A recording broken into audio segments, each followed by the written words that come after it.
Back to the drawing board again on the Ohio State offensive line. It is official. Seth McLaughlin out for the rest of the season. Torn Achilles. Devastating news, as we talked about on Tuesday.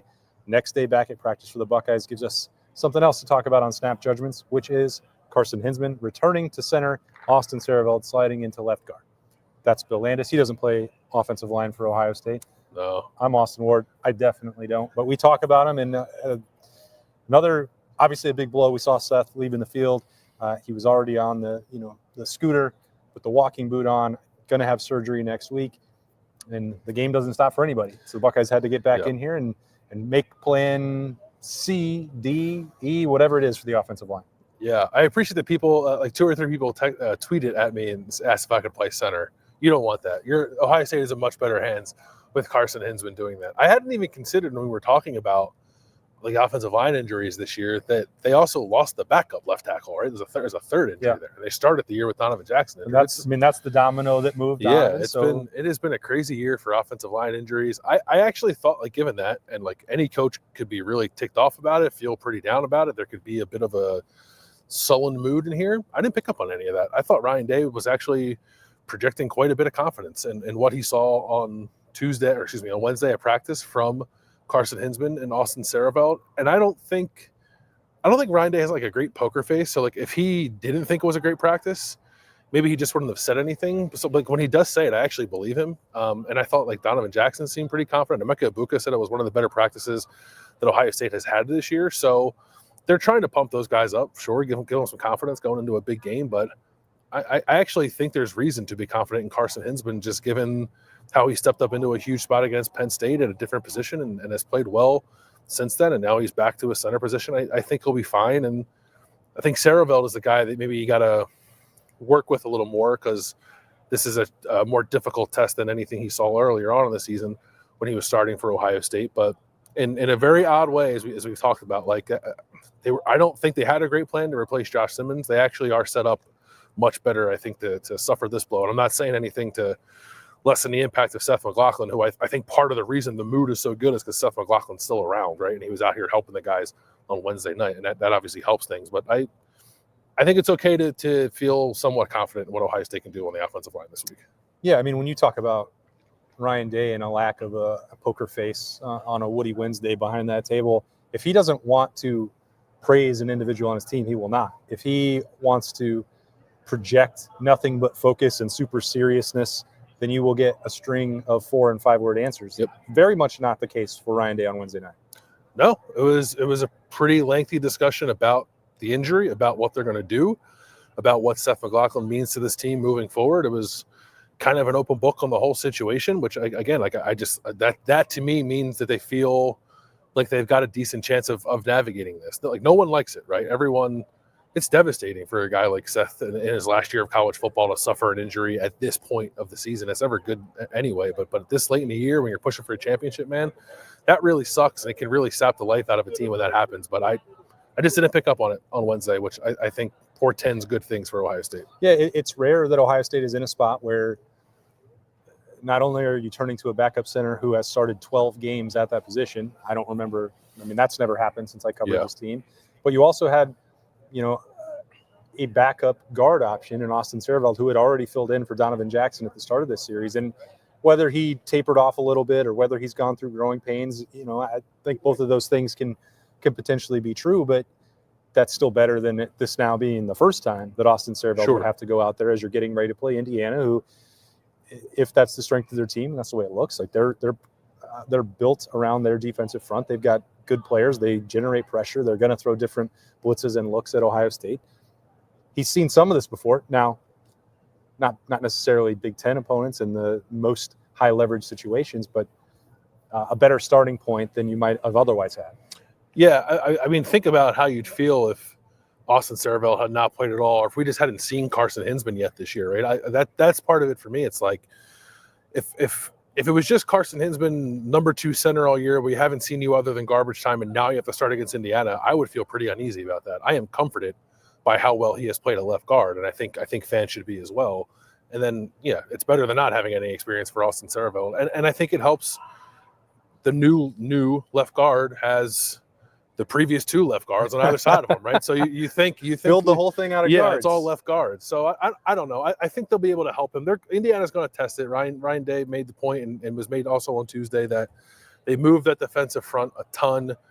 They'll probably going to move them even more now. I'm sure they're going to try to send second-level defenders now through that B gap where Austin Serveld is playing, and he'll have to handle a lot. And maybe it'll take him some time to get his feet under him. But I think the fact that he has played, that he understands the speed of the game, at least will help him tremendously. And he's got veterans on either side of him that I think will help him along.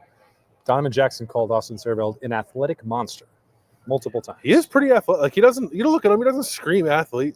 Just from being honest, he looks like an offensive lineman, right? But I think he is pretty athletic. I don't know. It's not a bold P show. I'm not trying to make a bold P. I'm just wondering, with a reworked offensive line, if running the ball a little more might help make those guys a little more comfortable. And I think it certainly lends to the strengths of that left side of the O-line and probably Carson Hinsman too. So maybe he can help them settle into the game that way. So one of my favorite things to do after practice on a Wednesday night is talk about the last guys to leave the field. Yeah.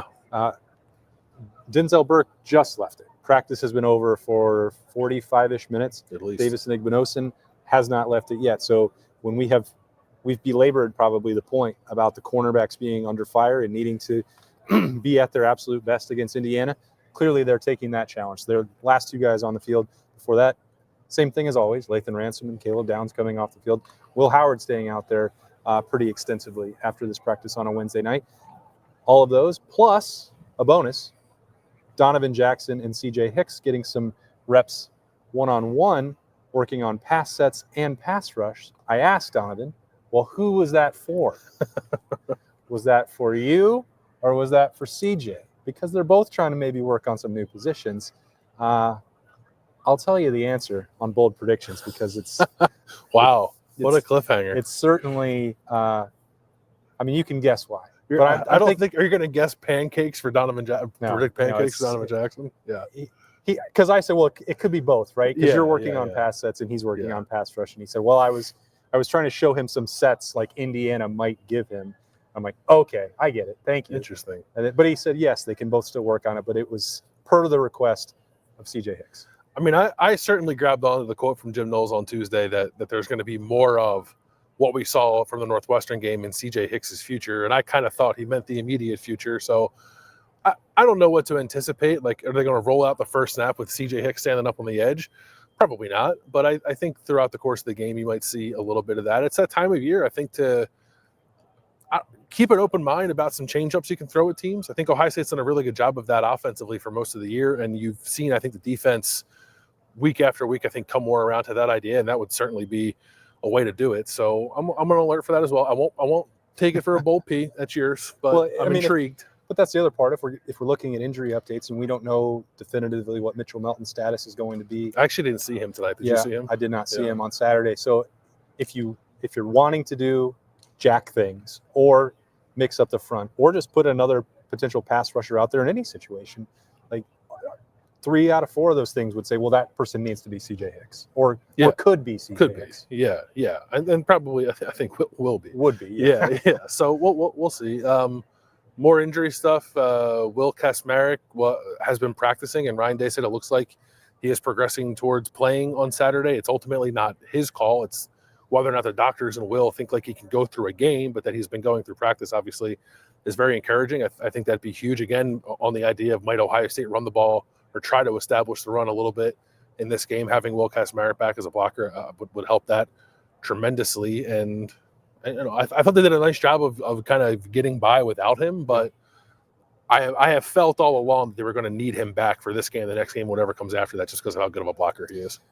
Especially because now of the additional attrition that they're dealing with on the offensive line. So that's a big deal. And Ryan Day said he's looked good at practice. You and I saw him on Tuesday coming out here to get some extra work with Keenan Bailey in the afternoon before practice. So you know how important it is for Will Kasmerick to get back. This is what he came here to do.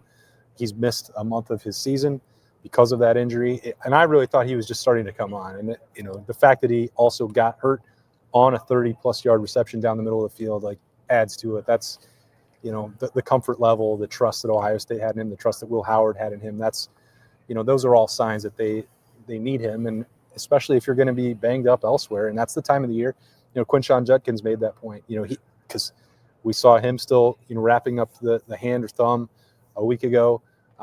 Jeremiah Smith had the ankle taped up as he left the field. It's like, it's November and it's the Big Ten and it's getting colder outside at practice. Like, you're going to have bumps and bruises. That's the nature of getting through the year. No one is going to be fully healthy.